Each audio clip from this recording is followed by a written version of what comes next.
முக்கிய செய்தி.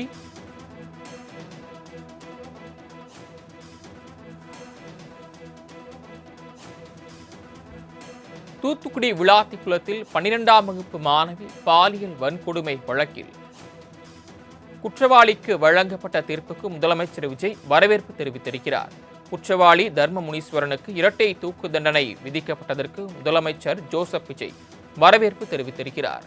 தூத்துக்குடி விளாத்திக்குளத்தில் 12ஆம் வகுப்பு மாணவி பாலியல் வன்கொடுமை செய்து கொலை செய்யப்பட்ட வழக்கில் குற்றவாளி தர்ம முனீஸ்வரனுக்கு நீதிமன்றம் இரட்டை தூக்கு தண்டனை விதித்து அதிரடி தீர்ப்பினை வழங்கியது. இந்த தீர்ப்புக்கு முதலமைச்சர் ஜோசப் விஜய் வரவேற்பு தெரிவித்திருக்கிறார். விளாத்திக்குளம் மாணவி வழக்கில் வழங்கப்பட்ட தீர்ப்புக்கு முதலமைச்சர் ஜோசப் விஜய் வரவேற்பு தெரிவித்துள்ளார்.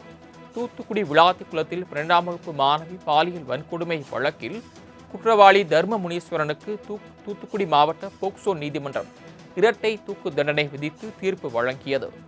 இந்த தீர்ப்புக்கு முதலமைச்சர் ஜோசப் விஜய் வரவேற்பு தெரிவித்து அறிக்கை வெளியிட்டிருக்கிறார். தூத்துக்குடி விளாத்திக்குளத்தில் 12ஆம் வகுப்பு மாணவி பாலியல் வன்கொடுமை வழக்கில் வழங்கப்பட்ட தீர்ப்புக்கு முதலமைச்சர் ஜோசப் விஜய் வரவேற்பு தெரிவித்துள்ளார். கூடுதல் விவரங்களை செய்தியாளர் நந்தினி வழங்க கேட்கலாம். நந்தினி, முதலமைச்சர் என்ன தெரிவித்திருக்கிறார் இந்த தீர்ப்பு குறித்து? வணக்கம். தூத்துக்குடி மாவட்ட போக்சோ நீதிமன்றம் இன்று இரட்டை தூக்கு தண்டனை விதித்து தீர்ப்பளித்திருப்பதற்கு தமிழ்நாடு முதலமைச்சர் வரவேற்பு தெரிவித்து தனது எக்ஸ் பக்கத்தில் பதிவை வெளியிட்டிருக்கிறார்.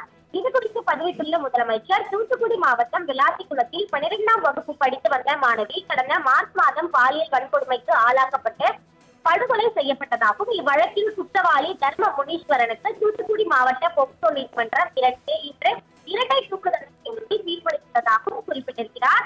இவ்வழக்கில் 71 சாட்சிகளிடம் விசாரணை நடத்தப்பட்டு துரிதமாக விசாரிக்கப்பட்டு தர்ம முனீஸ்வரன் என்ற குற்றவாளிக்கு பாலியல் குற்றம் மற்றும் கொலை குற்றத்திற்காக இரட்டை தூக்கு தண்டனை வழங்கப்பட்டுள்ளது தொடர்பாக குறிப்பிட்டுள்ள முதலமைச்சர், இக்கொடூர சம்பவம் நடைபெற்ற 3 மாதங்களுக்குள் மிக துரிதமாக நீதி வழங்கப்பட்டுள்ளதாகவும், பெண்கள் மற்றும் குழந்தைகள் பாதுகாப்பை உறுதி செய்து அரசின் நடவடிக்கைகளுக்கு உச்சத்துணையாக வழங்கப்பட்டுள்ள இந்த தீர்ப்பு வரவேற்கத்தக்கது எனவும் தன்னுடைய எக்ஸ் பக்கத்தில் பதிவை வெளியிட்டுள்ளார். தாங்கள் வழங்கிய தகவல்களுக்கு நன்றி நந்தினி.